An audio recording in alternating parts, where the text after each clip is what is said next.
안녕하세요. 캔들피그와 김하백의 나불대화 시간입니다. 지난주 통화정책과 관련해서 큰 이벤트가 두 개 있었죠. 하나는 한국은행이 기준금리를 결정하는 금통위 회의가 있었고, 다른 하나는 잭슨홀 미팅이었습니다. 한국이고 미국이고 할 것 없이 관료들은 긴축을 지속적으로 이어갈 거라는 그런 말을 강조했는데요. 오늘은 긴축과 관련해서 이 부분에 대해서 이야기를 좀 해볼 거고요. 미국 관련 이야기도 같이 한번 나눠보도록 하겠습니다. 반갑습니다, 김하백님. 네, 안녕하세요. 지난주 24일에 기준금리를 정하는 통화정책 방향 결정회의가 있었는데, 여기서 한국은행이 이번에도 기준금리를 3.5%로 동결해서 지난 1월에 마지막 금리 인상을 한 후로 5회 연속으로 금리를 동결하게 됐습니다. 그리고 이렇게 금리 동결을 하면서 당시 이창용 한국은행 총재가 무슨 말을 했냐면, 지금 주요국들의 통화정책 및 금리와 관련해서 불확실성이 높고 가계부채 흐름도 유의해서 지켜볼 필요가 있는 만큼 현재의 긴축 기조를 유지하는 게 적절하다고 얘기했어요.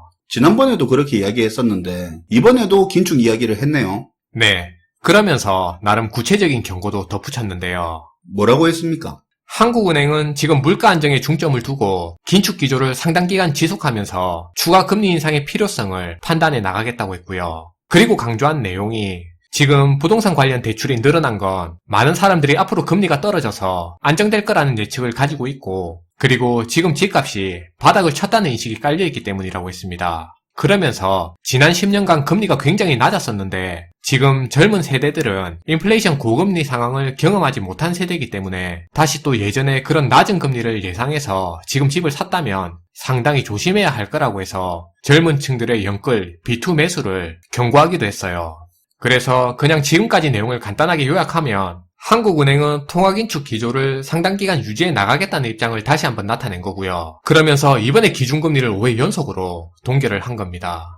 아마 금리 동결을 해놓고 말은 이렇게 계속 긴축이라고 언급하는 게 이해가 안 가는 분도 제법 있을 것 같은데요. 네, 그렇게 생각할 수도 있어요. 한국은행 입장에선 추가적으로 금리 인상을 하지 않는다 하더라도 높은 수준의 금리를 안 내리고 유지하는 것만으로도 긴축을 그대로 계속 이어가겠다는 의미가 되기는 되기 때문에 그 말이 영 틀린 얘기는 아니고요. 그런 차원에서 한국은행이 긴축 기조를 계속 이어간다는 말을 하는 겁니다. 금리를 내리지 않고 유지를 하면서 더 올릴 수 있다고 말하는 것 자체가 긴축의 방향성은 그대로 가져가는 거라 이 말이죠. 네, 좀 어거지 부리는 것처럼 그렇게 느껴지는 분도 있을 수도 있는데, 추가 금리 인상 가능성을 언급하면서 높아진 금리 수준을 유지하는 것도 강도의 차이가 있긴 하지만 긴축 과정의 일부분이긴 합니다. 물론 금리를 올리면서 이런 이야기를 하는 게 더 효과는 있겠지만 어쨌든 한국은행의 이 말 자체가 틀린 말은 아닌 거죠. 그렇다면 말은 틀린 게 없는데 한국은행 총재 말처럼 한국은행은 긴축 기조를 유지하고 있다고는 하는데 실제로 드러나는 현상이 그런지는 우리가 한번 살펴볼 필요가 있어요. 그러니까 금리 동결을 하면서 긴축이라고 강조는 하는데 실제로 긴축 효과가 나타나고 있냐 이거네요. 그렇죠.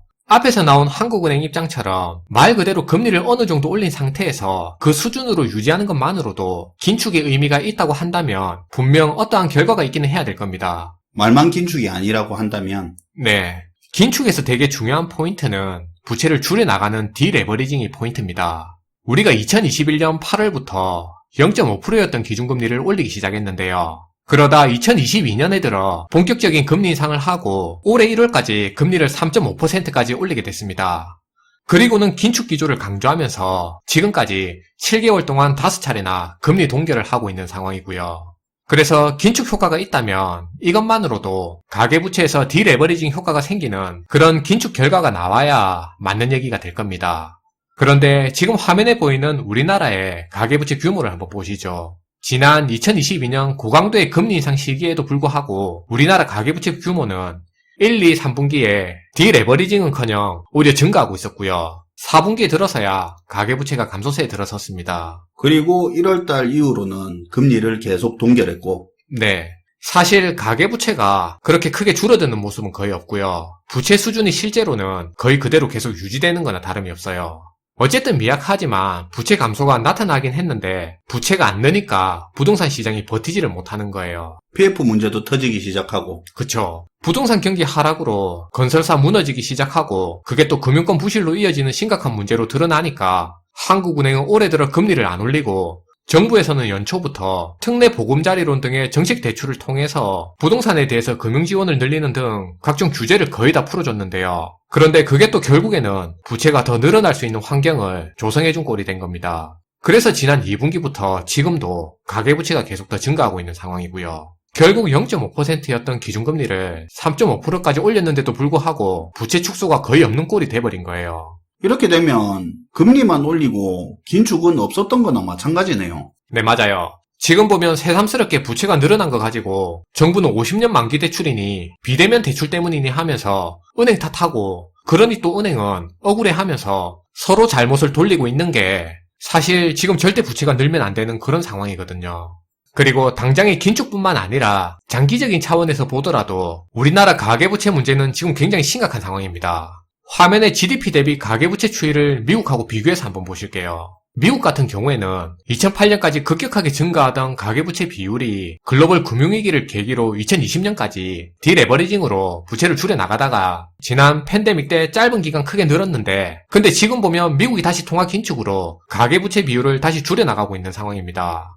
그런데 지금 우리나라의 GDP 대비 가계부채 추이를 보면, 와, 이거 근데 그래프로 보니까 장난이 아니네요. 네, 지금 가계부채 증가 속도가 심각하다는 말이 이 말인데요. 글로벌 금융위기 전에 60%대였던 가계부채 규모가 단 한 번의 디레버리징 시기도 없이 그대로 100%가 넘게 지금까지 증가하고 있는 겁니다. 그러니까 미국 같은 경우는 가계부채 규모가 확연하게 줄어들고 있는데 우리나라 같은 경우는 디레버리징으로 가계부채의 구조조정이 안 되고 있다는 말이에요. 그리고 디레버리징에 대한 언급은 고사하고 지금 가계부채 상황을 보면 미국의 2008년 서브프라임 모기지 사태 그 이전에 미국 가계부채가 폭증하던 그 시기랑 지금 우리 부채 상황이 굉장히 많이 닮아 있다는 게 또 큰 문제입니다.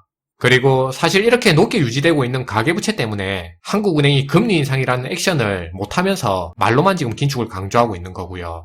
얼마 안 된 것 같은데 지난 영상에서 이런 부채 문제를 이야기하면 그럼 대안이 뭐냐고 되묻는 사람이 많다고 했잖아요. 그랬죠. 하지만 이 대안을 이야기하기 전에 우리가 얼마나 감당할 준비가 되어 있냐가 그게 중요하다고 했죠. 살이 썩어 들어가고 있는데 얼마나 감당할 준비가 되어 있냐에 따라서 약만 먹을지 진통제만 맞을지 이 약물고 썩은 살을 도려낼지 그걸 사회가 결정하는 건데 방법의 문제가 아니라 선택의 문제죠. 맞아요. 사실은 우리 경제의 이런 악순환 구조를 깨려면 우리나라도 미국처럼 금리를 더 높여서 가계부채를 선제적으로 구조조정을 하는 것 말고는 다른 방법이 없습니다. 부실한 PF 대출이 있으면 시장에서 퇴출시키고 감당할 수 없는 빚을 져서 상환을 못하는 가계는 빨리 선제적으로 구조조정을 해서 미리 정리해 나가는 게 맞습니다.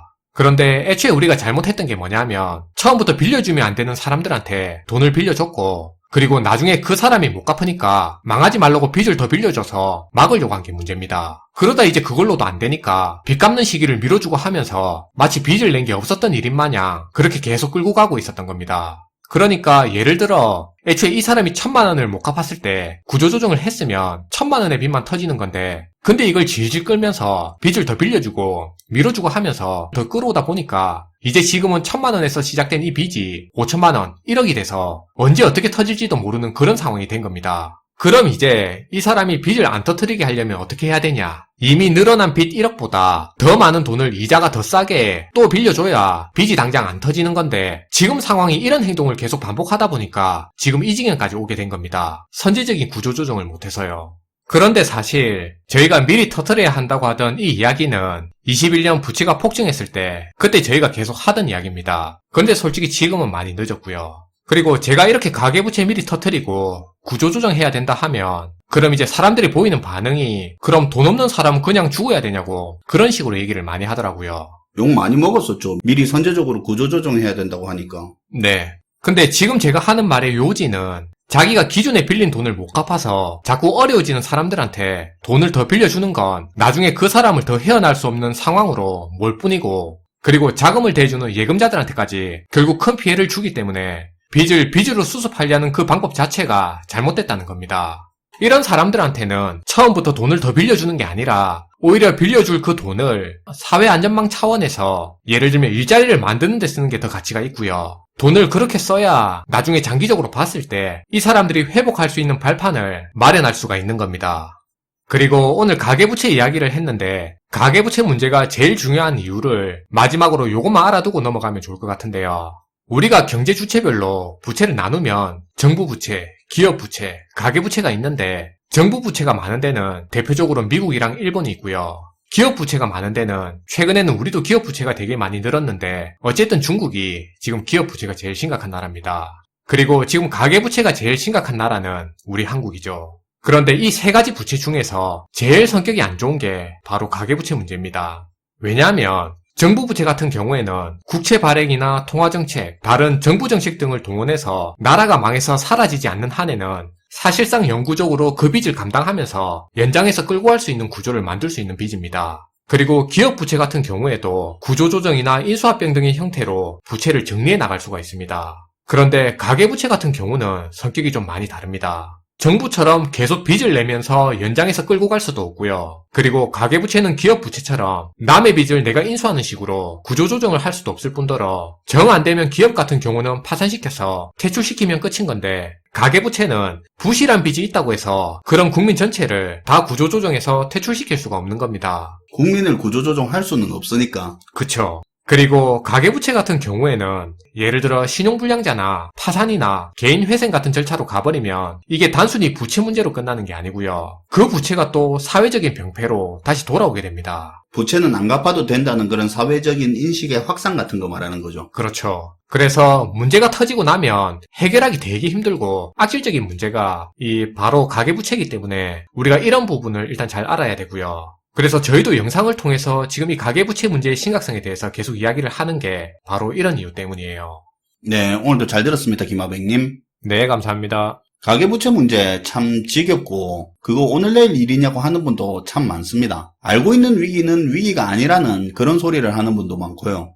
엄청나게 큰 회색 코뿔소는 눈에도 잘 띄고 덩치도 커서 나에게 달려온다면 쿵쿵쿵 진동도 느껴지기 때문에 회색 코뿔소한테 들이박힐 일은 없다고 다 생각을 하죠. 그래서 도망칠 생각도 코뿔소에 대한 경계심도 없습니다. 그런데 정작 갑자기 코뿔소가 자기한테 달려올 때는 아무것도 하지 못하고 얼어붙어서 코뿔소한테 엄청난 데미지를 입게 되는데요. 아는 위기는 위기가 아닌 게 아니라 아는 위기는 방심해서 위기가 되는 거겠죠.